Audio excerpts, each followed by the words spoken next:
Have you ever set a goal but had no idea how you are going to achieve it? In this week's video, we are going to be talking about how to make sure that the goals that you are setting in 2025 are the goals that are going to stick. And spoiler alert, these goals are SMART. SMART goals are the only goals that are going to work because they provide clarity, structure, and focus. And that is what you need to achieve your goals. For those of you who don't know me, hi, my name's Kim. I help therapists in private practice with their business systems and processes, getting them confident with admin and reducing tech overwhelm. So in today's video, we are going to be talking about SMART goals. So you probably learned about this concept somewhere along the line, but I just want to briefly outline what a SMART goal is. So a SMART goal stands for specific, measurable, achievable, relevant, and time bound. And you need to have all of these aspects covered in order for your goal to be SMART. So for example, you might have a goal this year of growing your practice,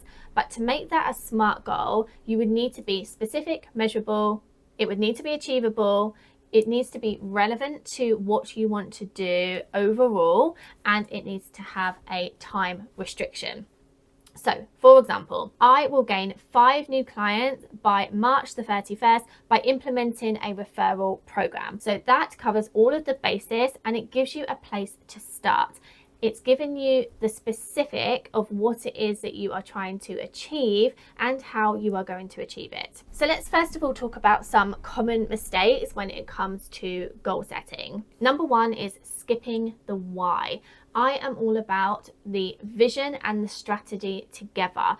If you skip the why, the whole reason that you want to set this goal, you will not achieve the goal. And the reason you won't achieve it is because on those days where it comes to taking action and you can't be bothered, you have no overarching reason in order for you to take the action that you have said you are going to take. You really want to decide why this goal matters to you, and sometimes you need to go really deep with that. So I have a technique that I've called 7 levels deep, and I know that I have learned about this somewhere and it has some really clever name, but I just call it 7 levels deep. If somebody knows where I got this from, please comment below because I mention it a lot and I don't know who to thank for it. But basically you want to ask yourself why 7 times at least. So you want to grow your practice. Why do you want to grow your practice? And you might have an answer such as, I need more money. Okay, why do you need more money? Well, I need more money because I would like to get a bigger house because my family is outgrowing the house that we live in. Okay, but why is that important to you? It's important to me because I want all of my kids to have their own room and their own space as they're growing up, blah, blah, blah, blah. So you'll see how you'll finally, after asking yourself the question multiple times, you'll get to the real underlying reason of why you want to grow your practice. And what you want to do is make sure that that reason is written down somewhere and known to you. You need to know that this is the reason you want to grow your practice, so that on those days where you've got your strategic block, and I've talked about time blocking in another video. So let's say you have your strategic block of time where you're going to take action on this goal, you'll know, I really want to do this because I want to make sure that I have that house for my kids so they have their own space, blah, blah, blah, blah. The second common mistake when it comes to goal setting is setting too many goals. If you set yourself too many goals, you will not be able to achieve them because you cannot split your focus that much. Now, I learned this from the book, The 12-Week Year, which I absolutely love, and I'm actually rereading now. I read it in 2023. And I launched my Goal Getters membership all based around the 12-week year. But I'm rereading the book this year just for a refresher, and I would really recommend the book to anybody who has big dreams and wants to set audacious goals for themselves for 2025. But the book says you want to focus on 1 to 3 goals every quarter. So if you have loads of goals that you want for the year, you want to break them down and decide which ones you're going to focus on over which quarter. And also you want to think about if they are achievable in the time that you are going to set yourself. You don't want to set yourself a goal for the whole year, because what will happen is you'll probably forget about it and not take action towards that goal for many months, and it will come to October, November, you'll realize that you're nowhere near where you wanted to be, and then you'll try and cram and get that goal completed in a really short amount of time. And you may do it because you have a much tighter deadline. But what would have been a better option is to say, I'm going to do this goal by March the 31st. And then you'll be able to do that each quarter. So I'm going to do this next goal by June the 30th and September the 30th, I think, yeah, 30th. And then December the 31st, so that you achieve much more than you would have if you just set yourself this goal of completing it by the end of the year. So what you want to do is set yourself 1 to 3 achievable goals each quarter, and really focus your time on completing just those goals and leaving those other ones for another part of the year. And the third common mistake when it comes to setting goals is setting them too vague. So like I gave you the example right at the beginning of this video, I want to grow my practice. It doesn't tell you how you're going to do that, by how much. Like, if you've got 1 new client, is that growing your practice, or do you actually need 10 new clients? So you really want to make sure that you have some kind of measure so that you know if you are on the right track and if you are going to achieve the goal at all. Because like I said, if you just say, I want to grow my practice, well, getting 1 new client is growing your practice. You also want to make sure that you have the action steps planned in order to achieve that goal. And by making sure that the goal is smart, you can then create the action steps that you are going to take to make sure that that goal is realized. So let's talk about how to set smart goals. First of all, you want to reflect on your priorities.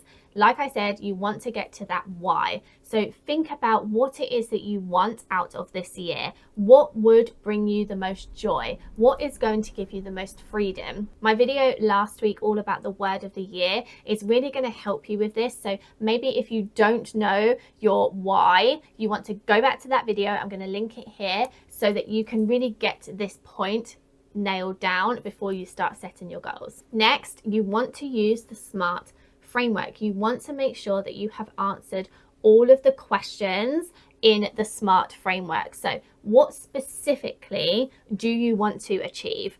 How are you going to measure this? And usually we use numbers and data to say how we're going to measure if we have achieved the goal. Next, you want to make sure it's achievable. You want to stretch yourself a bit, but you don't want to make your goal so big that it's not achievable, and therefore every single week you're going to just feel crappy that you are nowhere near achieving your goal. You want to make sure it's relevant, and that is covered in step 1, where I said, what is your why? You want to make sure you align your goal with your overarching why. And finally, you want to make sure you are time bound and give yourself a deadline of when this is going to be completed. And please do not do this by the end of the year, because you will waste so much time if you do that, and you'll be able to get so much more completed if you set yourself a much smaller time frame. So if it were me, I would plan in quarters. So you take the year, break it up into quarters. So January, February, March would be quarter 1, and you will set a goal that you are going to be able to achieve by the end of March. Okay, so let's take that example of growing my practice and the example that I gave.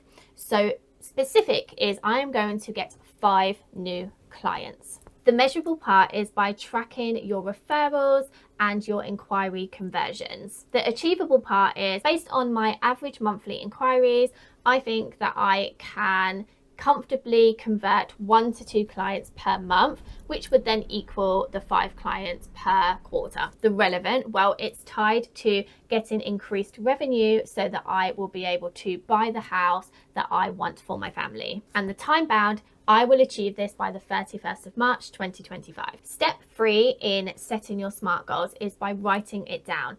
you are much more likely to achieve your goals if you write it down. There was a famous study conducted by Dr. Gail Matthews in 2015 where she conducted a study involving 267 participants to explore the impact of written goals. Participants who wrote down their goals were 42% more likely to achieve them compared to those who only thought about their goals. And by adding in accountability, which is sharing your goals with someone and providing regular progress updates, this increased even further. I don't only recommend just writing down the goal itself, I also highly recommend writing down the action steps that you are going to take on a daily and weekly basis to ensure that you succeed in hitting your goal. If you know the action steps that you need to take to achieve your goal, you are going to be much more likely to achieve it. And again, I do have another video all about how you can use ChatGPT to help you with this. It is amazing to help you break down what it is that you need to do to achieve the goal and how you can achieve it based on the time that you are giving yourself. So please go and check out that video next if you really want to achieve big things this year. And finally, you want to review and adjust. You want to review your progress each week to make sure that you are on the right track. And if there are any bumps in the road, you want to be able to adjust those action steps that you are going to take to make sure that you still hit the goal. Looking back and reflecting on how you've done in a real statistical nature can be quite daunting and off-putting because data doesn't lie. It doesn't account for what's happened in your life. It doesn't know that your child was sick and that's why you didn't take that action. It just says no action was taken. You have moved 0% towards your goal. But it is important for you to understand how you are progressing each week in order to make decisions on any changes that need to be made. Because if you ignore your goal for 4 weeks, for very good reason, but then make no changes to the actions that you're taking for the final 8 weeks, you're probably not going to hit your goal. So you want to make sure that you are reviewing the progress and measuring how you are doing. If you want some help with all of this, I do have a free workshop called Craft Your 2025 Success. It's a workshop series based over 3 days. On day 1, we are going to talk about your vision. On day 2, we are going to talk about time management. And on day 3, we are going to do some goal planning. If you would like some accountability, if you would like a place where you can come with other therapists who are also working towards big things this year, I would highly suggest joining this free workshop. All you need to do is scan the QR code or click the link in the description below, and that is going to take you to a sign up page where you will find out all the information, including the dates that these workshops are taking place. We did this workshop last year and it was a huge success and people got so much from it. You also get a free workbook as well, which you can use every single quarter when it comes to setting your new goals. So I really wish you a happy and successful 2025. And until next time, thanks so much for watching.